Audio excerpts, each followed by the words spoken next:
anunciando el reino.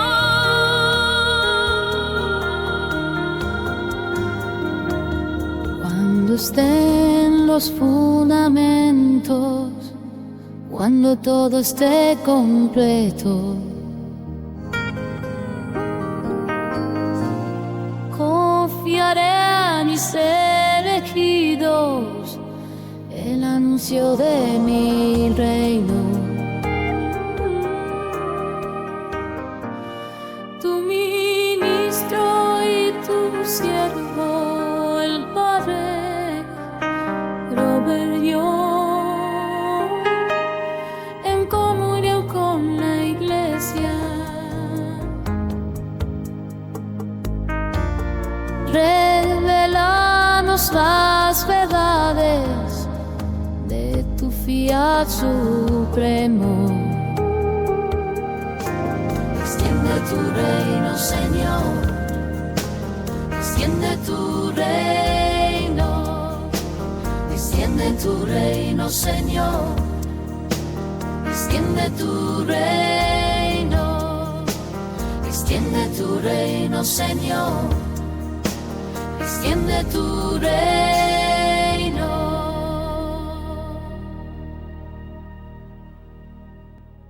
Y buenos días a todos ustedes y en todo el mundo.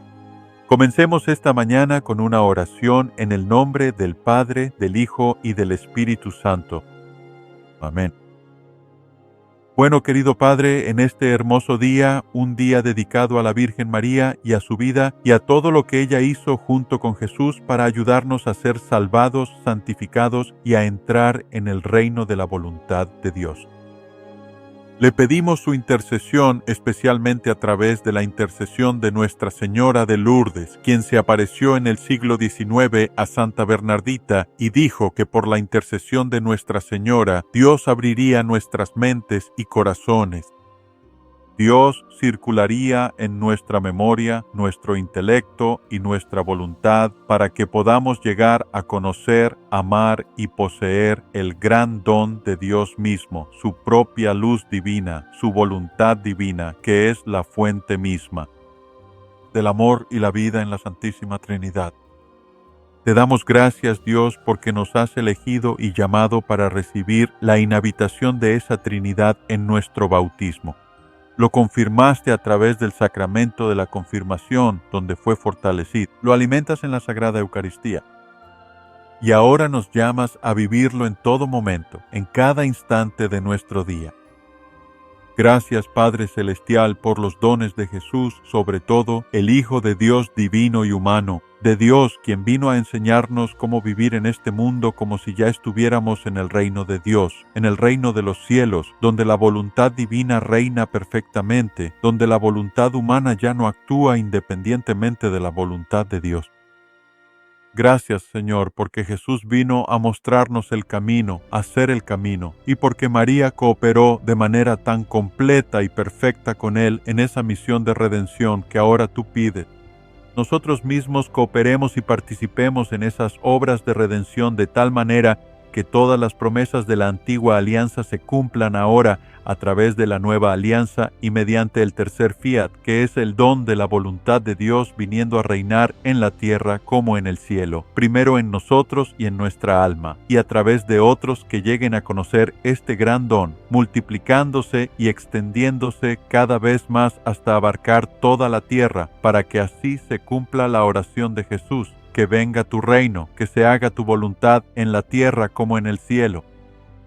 Así que ahora le pedimos a nuestra Santísima Madre que venga a nosotros, que nos dé un sorbo de ese conocimiento, de ese deseo, de ese anhelo de que el reino de Dios venga y reine en nosotros, para que todo lo que hagamos sea un acto de esa voluntad de Dios mismo.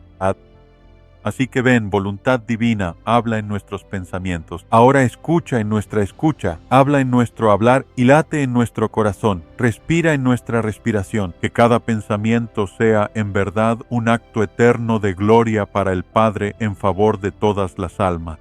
En el nombre de Jesús, por el Inmaculado Corazón de María, oramos. Amén. Y te pedimos, Madre Santísima, una vez más que nos ayudes a comprender qué significa vivir según la voluntad divina, Dios te salve María, llena eres de gracia, el Señor está contigo. Bendita tú eres entre las mujeres y bendito el fruto de tu vientre, Jesús. Santa María, Madre de Dios, ruega por nosotros pecadores, ahora y en la hora de nuestra muerte. Amén. Nuestra Señora Reina de la Divina Voluntad, ruega por nosotros. Ángeles y santos, rueguen por nosotros. En el nombre del Padre, y del Hijo, y del Espíritu Santo. Amén. Así pues, al continuar con nuestro estudio de los escritos, el volumen 36, Libro del Cielo, que Luisa escribió a lo largo de 40 años, bajo la más estricta obediencia a la Iglesia, a los confesores y a un santo canonizado de la Iglesia, San Aníbal de Francia. Vamos a continuar con el volumen 12, que es un volumen muy importante en los escritos de Luisa y en su diario, porque realmente marca un momento en su vida, en la vida de Luisa. Aquí tiene unos 50 y tantos años, finales de los 50, y ahora está aprendiendo a vivir más plenamente esta vida de la divina voluntad, el don que Dios le ha dado a través del conocimiento. Ahora Él le está enseñando cada vez más cómo vivirlo. Y una de las formas en que Él hace esto es mostrándole cómo debe relacionarse con los acontecimientos de su propio día, de su propio tiempo, pero relacionarse con ellos de una manera que sea semejante a su propio corazón, a la forma en que Dios ve estos acontecimientos, a la manera en que Dios se relaciona con ellos y a la forma en que Dios quiere utilizar estos acontecimientos para la venida de su reino y su gloria. Así que Luisa, como todos nosotros, vive en el tiempo, en un lugar determinado donde suceden muchas cosas. Sin duda, eso es cierto para cada uno de nosotros hoy. Y así no aprendemos simplemente este don místico como si fuera algo separado de la tierra. No, es algo que está completamente inmerso en el tiempo y en nuestras vidas aquí en la tierra. ¿Por qué? Porque así era Jesús. Jesús vivió muy intensamente. Ya sabes, como un hombre en esta tierra, y también María, vidas muy ordinarias en muchos aspectos para que pudieran ser el ejemplo para nosotros de cómo vivir en este mundo. No inmersos en él hasta el punto de volvernos parte del mundo, sino inmersos en él para que, por nuestro amor al mundo y la manera correcta de amar al mundo, también podamos llevar la gracia de Dios, ese amor de Dios, la misericordia y finalmente, este gran don de la divina voluntad para reinar aquí en la tierra. Así que hoy continuamos con el pasaje del 2 de noviembre de 1917 del Libro del Cielo, volumen 12. Y la semana pasada escuchamos sobre cómo Dios estaba, ya sabes, permitiendo que Italia fuera invadida debido a los pecados de los hombres, y que esto era un castigo, en cierto sentido, por los pecados de la humanidad, y también su manera de traer algo de castigo y sanación para que la gente despertara y se diera cuenta, por supuesto, de lo que está sucediendo en sus propias almas, en sus propias familias, en sus vidas, en este momento cerca del final de la Primera Guerra Mundial. Así que el 2 de noviembre de 1917, el título es Dios ha elegido a Italia como la segunda Jerusalén, pero en castigo por sus pecados. Ha sido invadida por enemigos. Así que, aunque Italia ha sido elegida como un gran centro desde el cual el reino de Dios debía expandirse, tal como sucedió desde Jerusalén, la obra de la redención, por supuesto, ocurre en Jerusalén, la muerte y resurrección de Jesús. Pero ahora él dice que Italia ha sido elegida como una segunda Jerusalén, ciertamente siendo la sede de la Iglesia Católica en Roma. Pero dice que ahora va a ser invadida a causa de su pecado. Así que Luisa dijo, continuando en mi estado entre privación, dolor y amargura, especialmente por tantos males de los que se oyen por la entrada de extranjeros en Italia, le rogué al buen Jesús que detuviera a estos enemigos. Y le dije, ¿acaso era este el diluvio del que hablaste en días pasados? Obviamente, en un pasaje anterior, él habla del diluvio de maldad que va a inundar la tierra. Ciertamente lo hizo de muchas maneras en la Primera Guerra Mundial. Y entonces, el buen Jesús, viniendo, me dijo, hija mía, este era el diluvio del que te hablé, y el diluvio continuará fluyendo y fluyendo. Los extranjeros seguirán invadiendo Italia, porque entonces no es cierto que esto es muy merecido. Yo había elegido a Italia como una segunda Jerusalén. Ella, en cambio, ha ignorado mis leyes y me ha negado el derecho que me deben. Ay, puedo decir que ya no se comporta como un ser humano, sino como una bestia. Es más, ni siquiera bajo el duro azote de la guerra soy reconocido, y ahora quiere aliarse con mi enemigo. Ha merecido justamente la derrota y seguiré humillándola hasta la muerte. Una declaración bastante aterradora y ominosa de nuestro Señor dirigida contra su amada Italia, y sin embargo, así es como Dios, ya sabes, nos ve y tiene que tratar con la humanidad cuando no vive en unión y conformidad con su propia voluntad divina. Así que este pasaje continúa mucho de lo que se ha dicho antes y continuará por otro pasaje más o menos. Así que vamos a repasar este pasaje bastante rápido, ya que muchas de estas ideas ya se trataron la semana pasada, momento en el que, interrumpiéndolo, dije: Jesús, ¿qué estás diciendo? Mi pobre tierra natal, ¿cuánto serás lacerada? Oh Jesús, ten piedad, detén este flujo de Borna. Entonces Jesús dice: hija mía, para mi dolor debo permitir que tú, porque no amas a las almas como yo, querrías la victoria. Pero si Italia gana, será la ruina de las almas. Su orgullo llegaría a tal punto que destruiría ese pequeño resto de bien que aún quedaba en la nación. Sería señalada ante los pueblos como una nación que sabe vivir sin Dios. Un punto muy interesante aquí es que, de hecho, Jesús está diciendo: no, Luisa, tú estás viendo las cosas de manera diferente porque las miras solo desde un punto de vista humano. Pero desde mi amor divino y la perspectiva de ese amor divino, veo que este castigo es un bien mayor para el alma de tu país.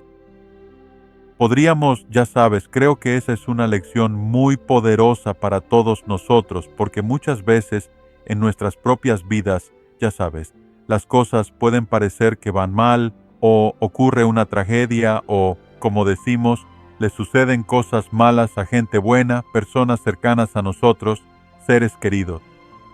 Vemos cosas que suceden en nuestra iglesia, en nuestro mundo, y podemos decir: ya sabes, oramos, por supuesto, para que Dios contrarreste estas cosas, para que Él, ya sabes, sea misericordioso, para que nos consuele. Y ciertamente, como Luisa, es una buena manera de orar. Pero al mismo tiempo siempre debemos rendirnos en última instancia a la voluntad de Dios, porque no vemos lo eterno, el panorama completo que Dios ve en su divinidad.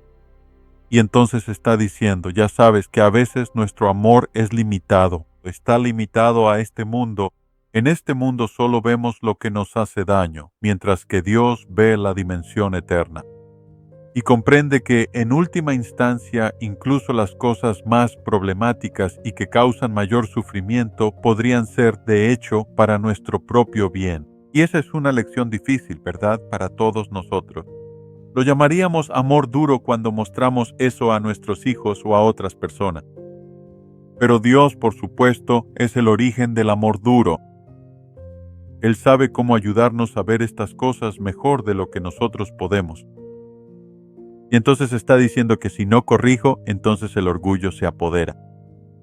Y esta es una lección tremenda para nosotros, que el orgullo a menudo viene acompañado de grandes dones y de lo que normalmente llamaríamos grandes bendiciones, porque nos vuelven complacientes.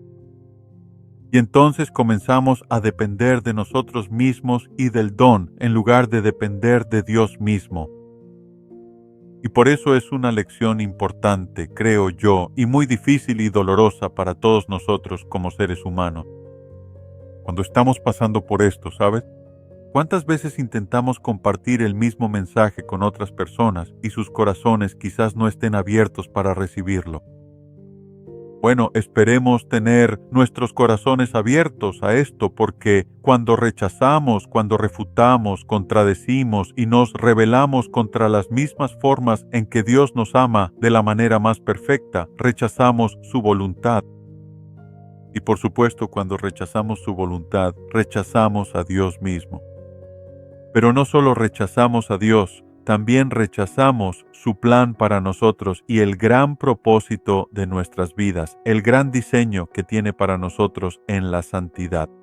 Y así, por difícil que sea, solo la aceptación fiel, el recibir la voluntad de Dios en nuestras vidas es lo que importa. Ante todo, y aunque podemos orar, ya sabes, e interceder ante Él, pedirle a Dios que quite ciertas aflicciones o problemas en nuestras vidas, y no hay nada de malo en eso. Sabes, estoy convencido de que parte de nuestra vocación cristiana es hacer eso por nosotros mismos y por los demás, por la iglesia y el mundo, pero al mismo tiempo siempre sometiéndolo a la voluntad de Dios.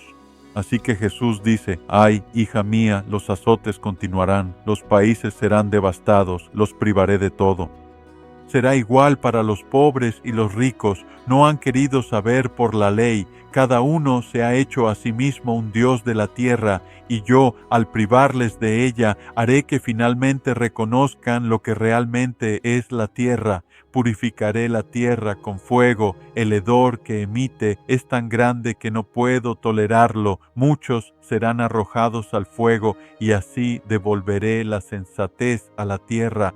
Por supuesto, aquí, cuando hablamos de la tierra, nos referimos a nosotros, la humanidad, los ciudadanos de la tierra, los habitantes de la tierra, que hemos perdido el sentido.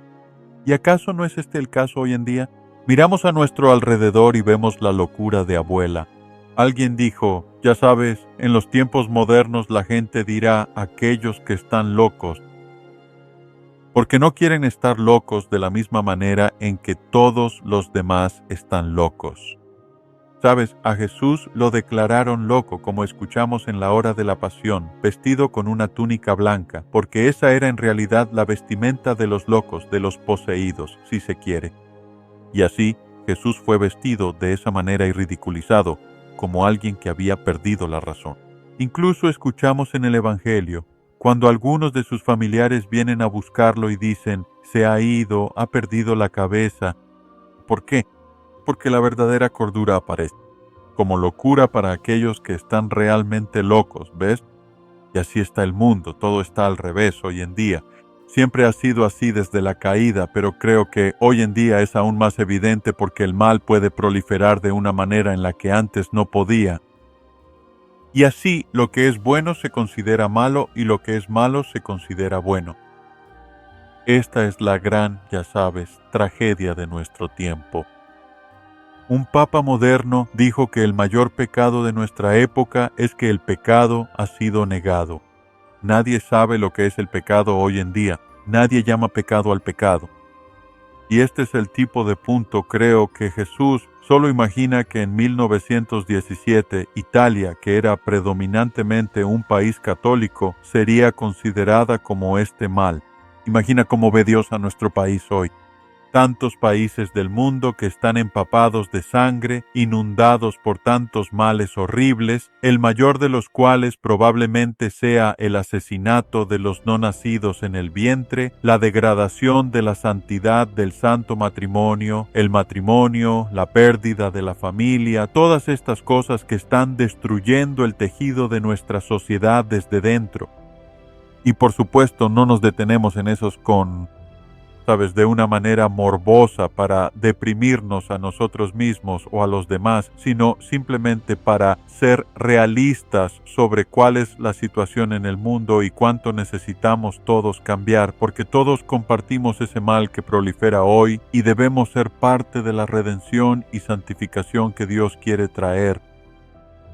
Así que Jesús continúa, es necesario, exijo la salvación del alma. Te he hablado del flagelo tantas veces antes, pero ha llegado el momento, y esto ni siquiera es todo. Vendrán otros males. Obviamente han llegado males mayores. Devolveré la cordura a la tierra. Devolveré la cordura a la tierra. En otras palabras, haré que el hombre vuelva a ser un ser racional. Le ayudaré a ver lo que está bien y lo que está mal, lo que es verdadero, lo que es falso. Y así él sabrá una vez más cómo vivir en el reino de mi divina voluntad, tal como lo creé para ello. Sabes, es interesante que en el primer pasaje de las lecturas de hoy, la primera lectura de Anás para el sábado de la quinta semana del tiempo ordinario, tenemos el libro del Génesis y es la historia de Adán y Eva y por supuesto la caída. ¿Cómo entonces tienen que abandonar el jardín? Así que el Génesis dice, por eso el Señor Dios expulsó al hombre del jardín del Edén para que labrara la tierra de la que había sido tomado. Cuando expulsó al hombre, lo colocó al oriente del jardín y puso al querubín y la espada de fuego para custodiar el camino hacia el árbol de la vida. Mira, el hombre ya no podía tener acceso al árbol de la vida que estaba en el centro del jardín, el árbol más hermoso, el árbol más importante, porque Adán y Eva debían comer de ese árbol para sostener la vida de la voluntad divina en ellos, que Dios había insuflado en ellos en la creación, primero en Adán, por supuesto, y luego en Eva a través de Adán. Pero ya no tienen acceso a ese árbol de la vida porque ahora han comido de otro árbol, el árbol del conocimiento del bien y del mal. Así que ahora saben lo que es el mal. Ya no pueden comer del árbol de la vida. Por lo tanto, esa es la razón por la que no pueden quedarse en el jardín y no pueden volver a entrar jamás. Jesús, por supuesto, en el huerto de Getsemaní, en el jardín donde estaba la tumba y en el jardín donde está el Calvario, nos ha dado de nuevo el árbol de la vida, que es la cruz. Y de ese árbol ahora el fruto del conocimiento de la voluntad divina nos es restaurado. Primero, redimiéndonos y salvándonos a través de la muerte y la resurrección. Pero ahora, al hacernos posible conocer ese fruto, saber exactamente qué es lo que Dios quiso que fuera como nuestro alimento y ahora cómo vivir de ese fruto del árbol de la vida, nos es restaurado a través del don de la voluntad divina y, por supuesto, sobre todo a través del árbol de la vida, que es la cruz en la que Jesús murió para salvarnos. Pero es a través del árbol de la vida en la cruz que el fruto ahora se ha hecho disponible, por decirlo así. Así que, durante estos 2000 años, podríamos pensar en este árbol como creciendo, y con él también la Iglesia y el reino de Dios creciendo en la tierra a través del conocimiento y la doctrina, la Escritura, gracias. Pero ahora, dice, el fruto del árbol de la vida está aquí. Y ahora se te da a ti a través del don de la voluntad divina, a través de la enseñanza, a través del conocimiento, a través del deseo, la gracia que Dios te ha dado para conocerlo y desearlo. Y ahora vas a poder vivir de nuevo del árbol de la vida, que es la fuente misma de la vida divina, la voluntad de Dios. Y por eso Jesús puede decirle al discípulo cuando está en el cielo, después de encontrarse con la mujer samaritana en el pozo, le dijo, Señor, necesitas comer algo. Él dijo, yo tengo una comida que ustedes no conocen. Mi comida es hacer la voluntad del Padre. Y es interesante que no hay palabras vacías en los evangelios, no hay palabras desperdiciadas. ¿Por qué dijo, tengo una comida que ustedes no conocen? Porque aún no había llegado el momento de que la voluntad divina fuera conocida como el verdadero alimento, de la humanidad como la verdadera vida y sustento de nuestra alma. Y por eso dice, este alimento ustedes todavía no lo conocen. Y ha reservado, hermanos y hermanas, nuestro tiempo para dar a conocer completamente este fruto. Y lo llama una ciencia divina, una ciencia de la voluntad de Dios, un cuerpo de conocimiento sobre la voluntad de Dios que nunca antes había sido completamente explicado o comprendido en la Iglesia. Sí, siempre ha estado ahí. De nuevo, eso ha estado en el árbol de la vida, a través de la muerte y resurrección de Jesús, a través del Evangelio, en toda la Iglesia, pero Él dice que ahora es el momento de que lo conozcan completamente, para que puedan vivirlo como la única perla de gran valor, el tesoro escondido en el campo, el fruto del árbol de la vida que nunca antes se había conocido plenamente de la manera en que quiero que lo conozcan hoy. Y así, Luisa, volviendo al pasaje aquí, dice Jesús, apacíguate. Basta por ahora. Sabes, la pobre Luisa, ella quiere consolar a Jesús. Muchas veces ella intenta distraerlo de aquello, quitarle la mente y la atención de los males del mundo y de las tragedias que están ocurriendo para que pueda ser más consolado. ¿Con qué frecuencia hacemos eso nosotros mismos, ya sea para apaciguarnos a nosotros mismos o para apaciguar a alguien más? Queremos hacerlo. Distraernos, pero Jesús no se deja distraer fácilmente. Sabes, Él no es de los que podría decirlo, se dejan engañar por un tipo de consuelo falso. Y qué importante es, hermanos y hermanas, que seamos como Él en eso, que no nos dejemos engañar por un consuelo falso, por una especie de adulación o halago o lisonja que la gente, la humanidad, es tan capaz de dar. ¿No es así? De tratar de hacer que las cosas sean mejores para alguien, como decir, oh no, mira, no eres tan malo, las cosas no están tan mal, en vez de dejar que Dios sea la plenitud de la verdad sobre nosotros mismos y nuestro pecado. A veces creo que la gente, cuando venimos al sacramento de la confesión, queremos. De hecho, muchas personas vienen y en lugar de confesar sus propios pecados, confiesan los de los demás. Saben, a menudo escucho que algunos dicen, bueno, padre, realmente no tengo ningún problema que se me ocurra, pero déjeme contarle sobre mi esposo, mi esposa, ya sabe. Bueno, así somos a menudo, ¿verdad? No queremos encontrarnos plenamente, confrontar y permitir que lo que realmente somos llegue a nuestra conciencia. Y entonces lo que sucede es que buscamos todas las formas de halagarlo o de ayudarnos a pensar que somos mejores de lo que realmente somos. Jesús dice, oh no, tú reza y yo intentaré hacer que el enemigo parezca cruel. Oh, no vas a alejarme de eso. Quiero que reces y mi parte será tratar de aliviar en parte de la crueldad de este enemigo o de los poderes alemanes y austriacos que han invadido Italia desde el norte. Y así nuevamente tenemos este entendimiento de Luisa como un alma víctima, orando e intercediendo por su país, por su patria y por su propio pueblo. Y al mismo tiempo aprendiendo a hacer esto de una manera más divina. ¿Por qué? Porque es más como Dios lo ha hecho por nosotros, como Jesús y María lo han hecho por nosotros, perfectamente en la voluntad de Dios.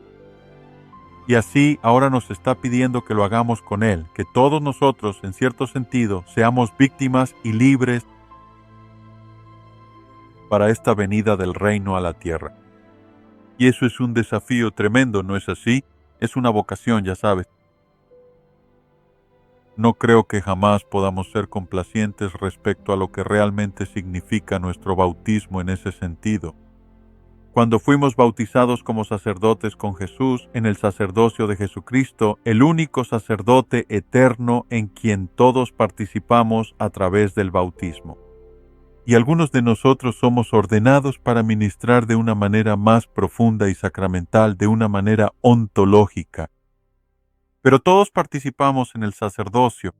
Sacerdote también significa víctima. Verás, el sacerdote también es víctima. Es decir, el sacerdote no solo ofrece el sacrificio, él es el sacrificio. Y si no se ofrece a sí mismo, probablemente será ofrecido por alguien más. Sabes, el sacerdote debe ofrecerse a sí mismo, y cada uno de nosotros, como sacerdotes, debemos ofrecernos a nosotros mismos de la manera en que Dios nos ha llamado en nuestra propia vocación particular. Y en una especie de sacrificio, la victimización sacrificial que Dios nos pide a cada uno de nosotros. Y muchos de ustedes hoy que escuchan mi voz ahora, sé que están viviendo ese tipo de sacrificio. Hablo con muchos que en sus familias, especialmente en sus matrimonios, en sus iglesias, en sus lugares de trabajo, son víctimas sacrificiales por la venida de este reino, para que las personas sean salvadas, redimidas y hechas santas y santificadas para la llegada de este reino. Y así, continuaremos ahora con el 20 de noviembre de 1917 y el siguiente pasaje 18 días después. Así que el título es para que el alma permanezca, Dios se ve obligado a destruir la tierra y las cosas hermosas que, como un lazo, atan al hombre, que lo mantienen atado, que esclavizan a la humanidad. ¿Cuántas cosas hay en el mundo que nos esclavizan? La propia tierra se convierte en nuestra esclavitud, dice Jesús. Y ese pasaje anterior que acabamos de leer dice que están convirtiendo la tierra en un Dios. La tierra se convierte en nuestro Dios y todas las cosas de la tierra, incluso las cosas hermosas, las cosas buenas. Pero si se convierten en nuestro Dios, entonces por supuesto ya no son buenas. Se convierten en un mal para nosotros, especialmente cuando se trata de cosas como la riqueza, el poder, el prestigio y la reputación, todas esas cosas que la humanidad anhela de la tierra. Pero Jesús, como continúa el título, hará que desaparezcan la santidad de las virtudes para hacer reaparecer la santidad de vivir en la divina voluntad. Así que aquí vamos a tener un pasaje muy importante para nuestra comprensión de este don de la divina voluntad, de cómo esta manera de ser santo como Dios es santo es diferente de la santidad de ser virtuoso, que es básicamente una virtud humana. Así que Luisa dijo, continuando mi siempre, oh dolor, sé fiel. Mi siempre amable Jesús viene y huye como un relámpago. Ni siquiera me da tiempo de suplicarle por tantos males que sufre la pobre humanidad, especialmente mi querida tierra natal. Qué golpe para mi corazón la invasión de extranjeros en ella, es decir, en Italia. Creo que Jesús me lo había dicho antes para que yo rezara. Luego, si le rezo cuando viene, Él dice, yo seré. Inexorable. En otras palabras, no voy a ceder, no voy a cambiar, no voy a dar mi brazo a torcer en este punto ni siquiera cuando ella reza. Además, si insisto diciéndole, Jesús, ¿no quieres tener compasión? ¿No ves cómo las naciones están destruidas, la gente queda desnuda y hambrienta? ¡Ay, Jesús, qué duro te has vuelto! Y él responde, hija mía, la ciudad, la grandeza de la tierra no me importan, pero las almas sí me importan. La ciudad, las iglesias y otras cosas, después de ser destruidas, pueden ser reconstruidas. En el diluvio, es decir, en el gran diluvio, ¿acaso no destruí todo? ¿Y después no fue todo reconstruido de nuevo? Pero las almas, si se pierden, es para siempre. No hay nadie que pueda devolvérmela. Ay, lloro, vendidas en exceso. De nuevo, la perspectiva divina y eterna de Jesús y de Dios. Ya sabes que nosotros vemos, por supuesto, las cosas en el tiempo y son cosas buenas que Dios nos ha dado. No queremos que sean destruidas, no queremos perderlas. Él nos las dio como regalos y aún así dice que el regalo más importante, ya sabes, el más importante, La realidad a los ojos de Dios es salvar almas, llevarlas al cielo para que no se pierdan. Esta fue la obra de redención que Jesús realizó en María y la corredención con Él y su amor cooperador con Él. Así que todas estas cosas, dijo, pueden ser reconstruidas. Un alma es eterna y el alma, una vez que se pierde, nunca puede ser recuperada. Es un pensamiento aterrador, ¿no es así? El alma que se pierde para siempre. No hay ninguna oportunidad, ninguna posibilidad más para que esa alma se salve. Y por eso Él dice, mira las cosas, mira la realidad, mira la tierra desde esa perspectiva. E incluso Luisa, ya sabes, tiene que hacerlo porque es humana como nosotros y nació con el pecado original, aunque en muchos aspectos fue salvada de la semilla de corrupción de ese pecado. Pero todos tenemos que crecer en él. En esa comprensión, en esa perspectiva divina, ¿verdad? Para la mayoría de nosotros eso no viene de forma natural. Es interesante que a veces me encuentro con personas en dirección espiritual o simplemente conversando que están dotadas de esa visión. Es un don maravilloso. ¿Sabes? Lo observo y lo admiro. Personas que siempre parecen tener la sabiduría, el don del Espíritu Santo, que ayuda a poner las cosas terrenales en su justo lugar. Algunas personas tienen eso, lo sé. Varias personas me han ayudado, ya sabes, de esa manera, a tener ese tipo de sabiduría, a ver las cosas desde la perspectiva de Dios. Y es algo maravilloso. Si encuentras a alguien así, mantente cerca de esa persona y aprende de ella, porque tiene mucho que enseñarnos. Así que Jesús continúa. Además, si insisto diciéndole, Jesús, ¿no quieres tener compasión? ¿No ves cómo las naciones están destruidas y la gente está desnuda y hambrienta? Ay, Jesús, qué duro te has vuelto. Perdón, estoy repitiendo algo ahí. Así que cuando Jesús le habla sobre que el enemigo es lo más importante, Jesús dice, ¿qué estás diciendo? Y luego animó a Luisa, no te deprimas. Procederé. Ven a mi voluntad. Vive en ella para que la tierra ya no sea tu morada, sino que tu única morada sea yo. Y así estarás completamente a salvo. Por supuesto, Luisa sigue en la tierra. Ella no ha ascendido al cielo. Pero al mismo tiempo, Él está diciendo, quiero que pienses en tu lugar de morada en mí. En mi ser, en mi cuerpo y alma, en la Eucaristía, en la Iglesia, y quiero que veas tu morada también en mi reino, el reinado de la divina voluntad. Porque Él dice, mi voluntad tiene el poder de hacer el alma transparente, y así todo lo que yo hago se refleja en esa alma. Si yo pienso, mi pensamiento se refleja en su mente y se convierte en luz. Además, su pensamiento, como luz, se refleja en el mío, en la mente de Jesús, en su propia alma. Si yo miro, si hablo, si amo, etc. Como tantas luces se reflejan en ella, y ella se refleja en mí, siendo la imagen de Cristo. Así estamos en continuo reflejo, en comunicación perenne y en amor recíproco. Además, puesto que me encuentro en todas partes, los reflejos de estas almas me alcanzan incluso en el cielo, en la tierra, en la hostia sacramental y en los corazones de las criaturas. En todas partes y a siempre recibo luz, y la luz me envuelve. El amor que doy y el amor que me dan son mis moradas terrenales donde me refugio de la náusea que me produce la otra criatura. Son mis moradas terrenales donde me refugio de la náusea que me produce la otra criatura. Es esa belleza, lo que llamamos en la Iglesia, la inhabitación mutua del Evangelio de Juan, donde Jesús dice, en el discurso de despedida, ahora ustedes viven en mí, permanezcan en mí, así como yo vivo, permanezco y habito en usted. Porque vivimos en Cristo, Él también vive en nosotros. Y si Él vive en nosotros, quiere que nosotros vivamos en Él.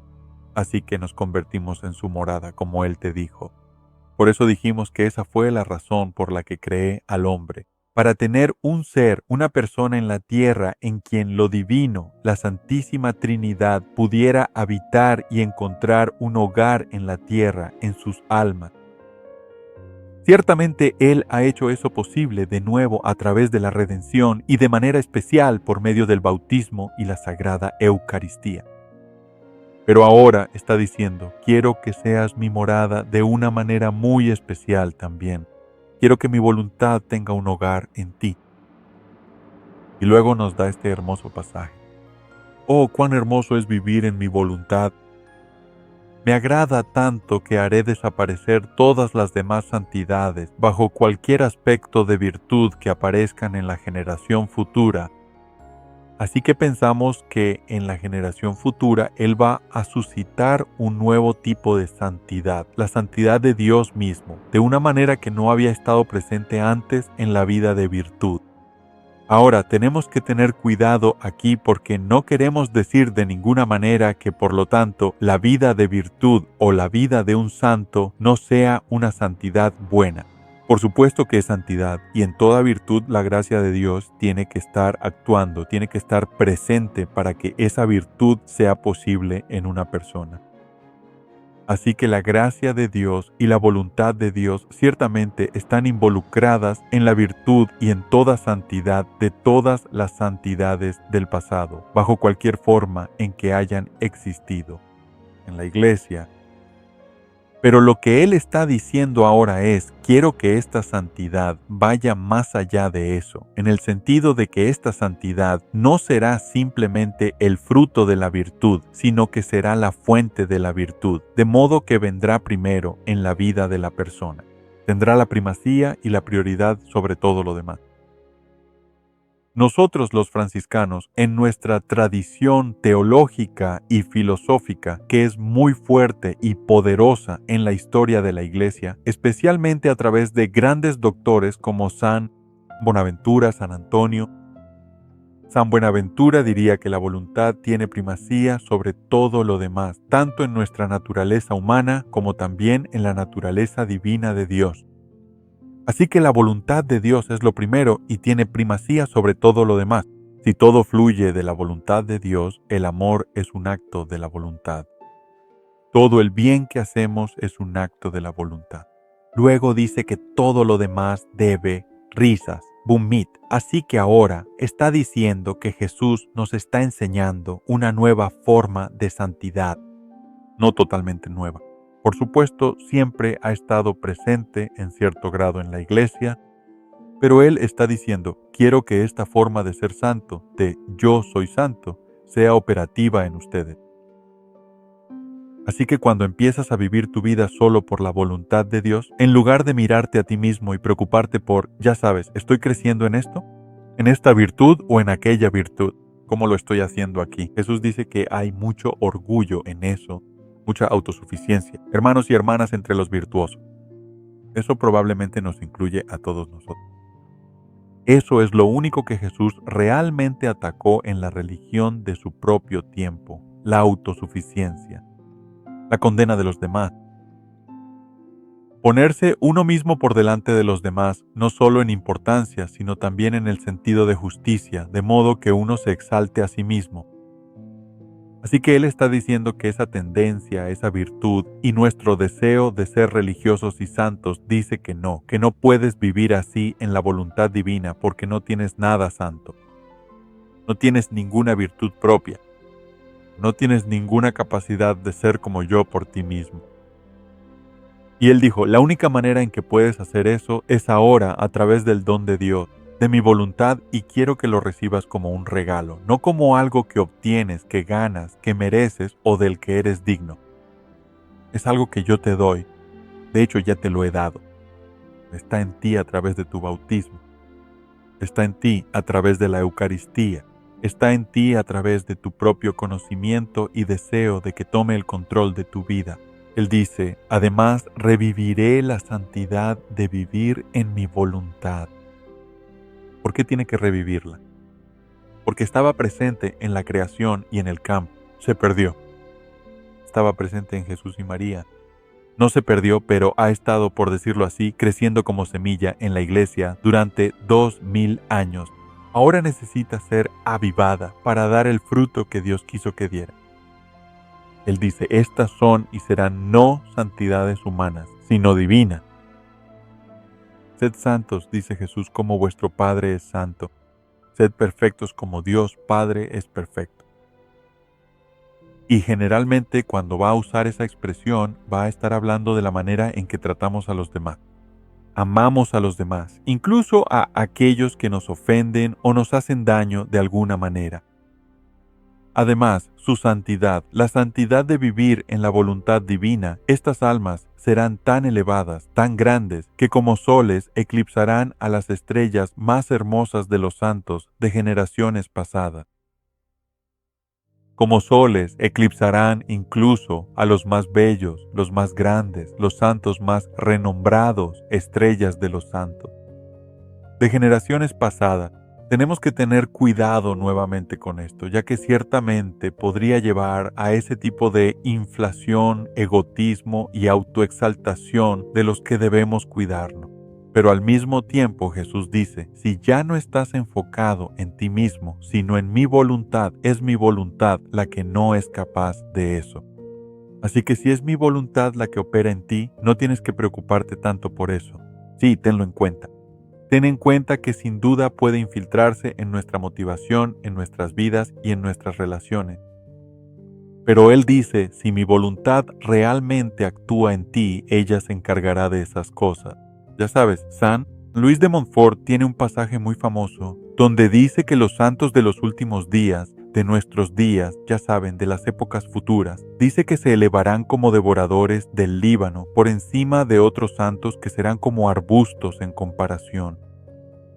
Así lo previó. Y creo sin duda que se debe a la gran comprensión de la relación de nuestra Santísima Madre, de la Virgen María con Jesús, porque Él vio en ella este reinado del reino de Dios. Él vio el reinado de la voluntad de Dios allí. Y por ese gran entendimiento vio que en el futuro, y con esta comprensión de quién es María en la Iglesia, por eso es tan importante que sepamos quién es María.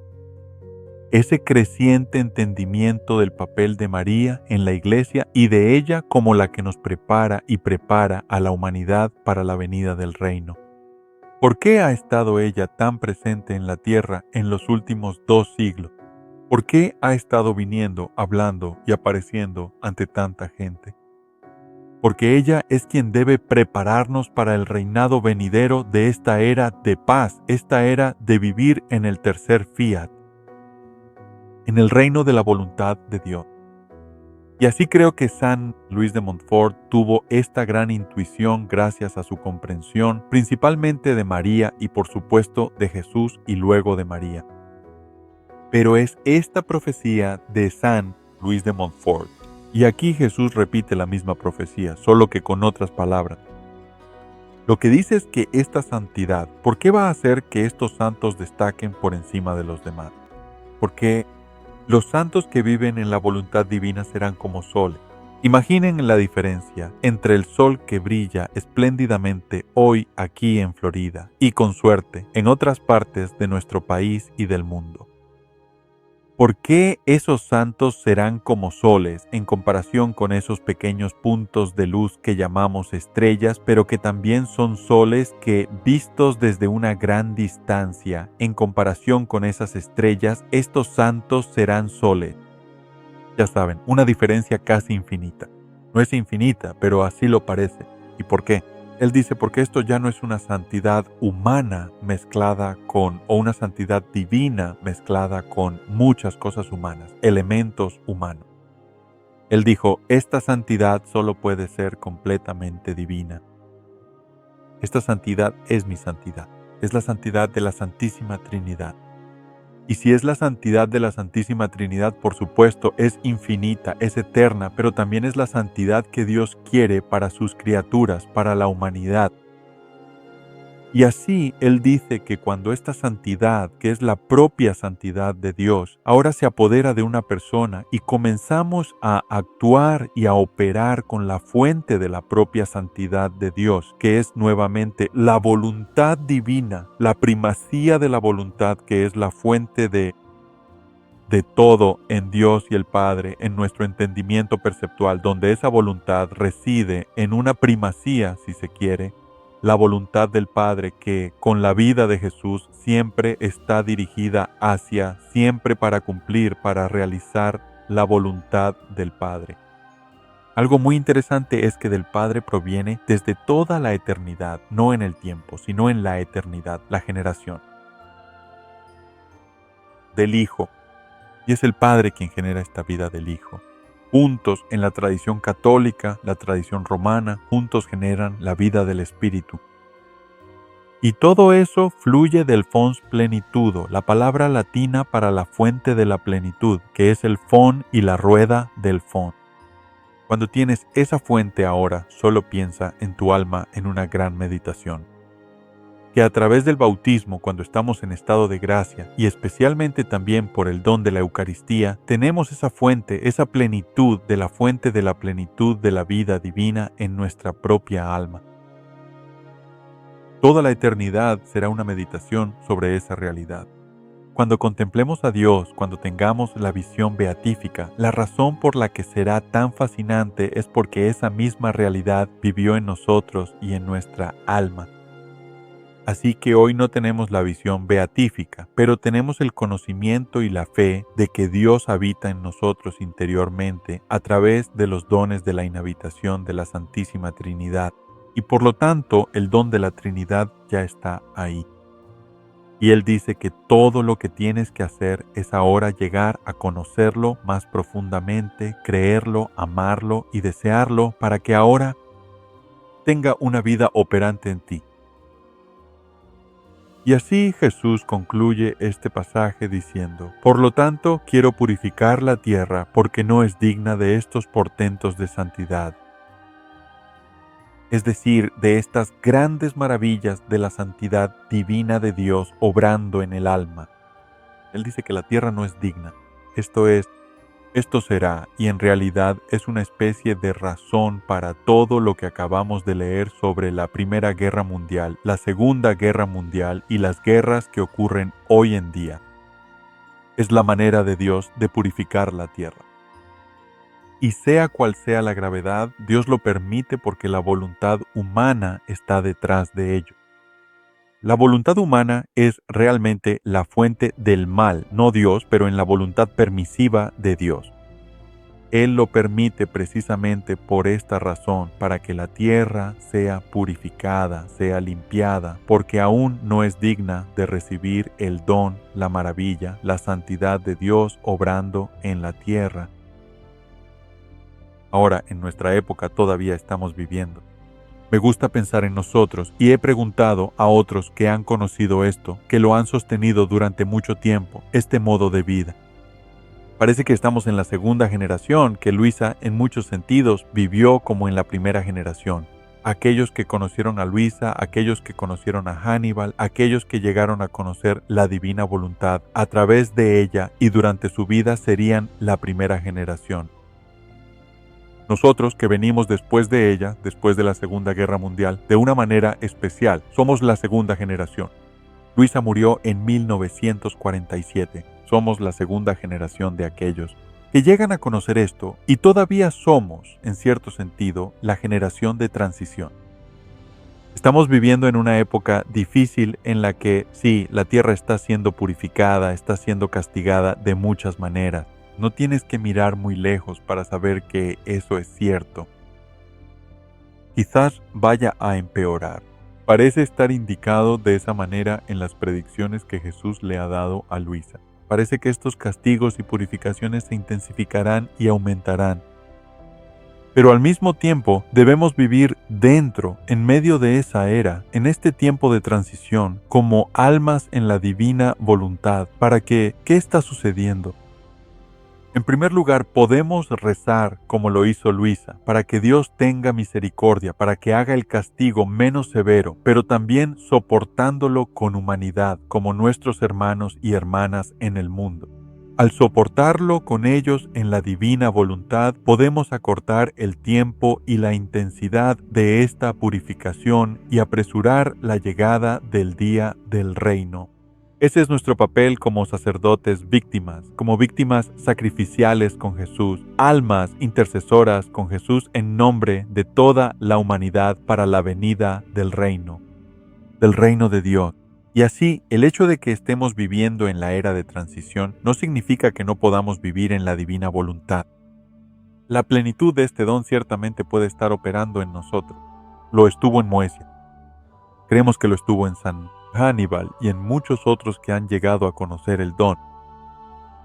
Pero él dice que todavía estamos viviendo en la era en la que aún no ha llegado a su plenitud. Todavía no se conoce completamente. No va a tener el poder y la presencia extendida en la tierra como la tendrá en el futuro. Así que dice, en esta época ustedes tienen un llamado especial, hermanos y hermanas, que todos tenemos como sacerdotes de los fieles, lo que el catecismo llama el sacerdocio bautismal. Todos estamos llamados a ser víctimas con Jesús en esto, a sufrir con Él como Él sufrió. Por eso es que los hermosos escritos, las horas de la pasión, son tan importantes para que podamos vivir este modo de vida y meditar en la pasión, porque es ahí donde aprendemos a identificarnos con Jesús y a obrar, sufrir y sacrificarnos con Él. A pesar de todos nuestros fracasos, todos vamos a fallar. Todos vamos a intentar alejarnos de ello y negarlo en ocasiones. Eso es parte de nuestra naturaleza humana. Luisa también tiene sus propias formas de fallar a veces, sus propias dudas y miedos. No son ellos, Simplemente es nuestra debilidad humana. Todos vamos a fallar. Y entonces tenemos que ser pacientes con nosotros mismos, pero nunca, ya sabes, dejar de unirnos al sufrimiento de Jesús y María y de aquellas almas que fueron llamadas de manera especial a ese sufrimiento. Y hay muchos hoy en día, como mencionaba antes, que son llamados a un sufrimiento interior de victimización con Jesús y a uno físico. Sabes, Jesús también sufrió en su cuerpo, en su pasión. Ciertamente sí, el alma durante toda su vida, pero creo que su cuerpo también participó de alguna manera en lo que su alma estaba sufriendo. Pero ciertamente en su pasión, por eso leemos estas horas de la pasión, para unirnos con todo lo que Jesús vivió, para que Él pueda vivirlo en nosotros, para que podamos ser otra humanidad para Él en el mundo de hoy y podamos ayudar a bañar a nuestros hermanos y hermanas. Vemos el gran amor de Luisa. Un amor tremendo, su amor por Dios se desborda en este amor por la humanidad. Y así le dijo: Luisa, no amarás a nadie, pero amarás a todos. Sabes, debemos abrazar a toda la humanidad, buena y mala, como Él podría suponer. El sol de Dios brilla sobre los buenos y los malos. Nosotros también tenemos que brillar sobre ellos, tenemos que orar por ellos e interceder por ellos. Así que, hermanos y hermanas, esto nos lleva al final de otra hora juntos aquí en nuestra transmisión en vivo. Gracias por estar con nosotros. Gracias por amar a nuestro Dios, por ser parte de la Iglesia, por amar a nuestra Santísima Madre, por desear conocer más sobre este don de la divina voluntad. Y esperamos y rezamos para que el Espíritu Santo continúe estando contigo para iluminarte, enseñarte y guiarte en tu vida y en todas las decisiones que tomes. Que la divina voluntad actúe a través de esas 3 elecciones, decisiones de nuestras vidas. Y que el reino de la divina voluntad venga a reinar cada vez más plenamente aquí en la tierra, como siempre rezan. Que Dios Todopoderoso los bendiga a todos, los guarde en el amor, en el cielo de su voluntad, el Padre, el Hijo y el Espíritu Santo. Amén.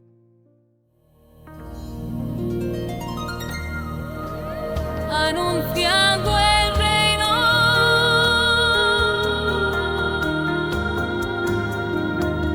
cuando estén los fundamentos, cuando todo esté completo, confiaré a mis elegidos el anuncio de mi reino. Tu ministro y tu siervo, el Padre Robert Young, en comunión con la Iglesia, revelanos las verdades de tu fiat supremo.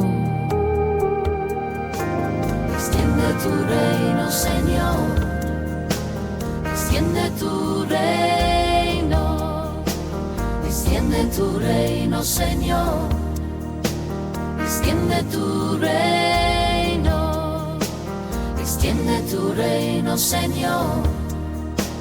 Extiende tu reino.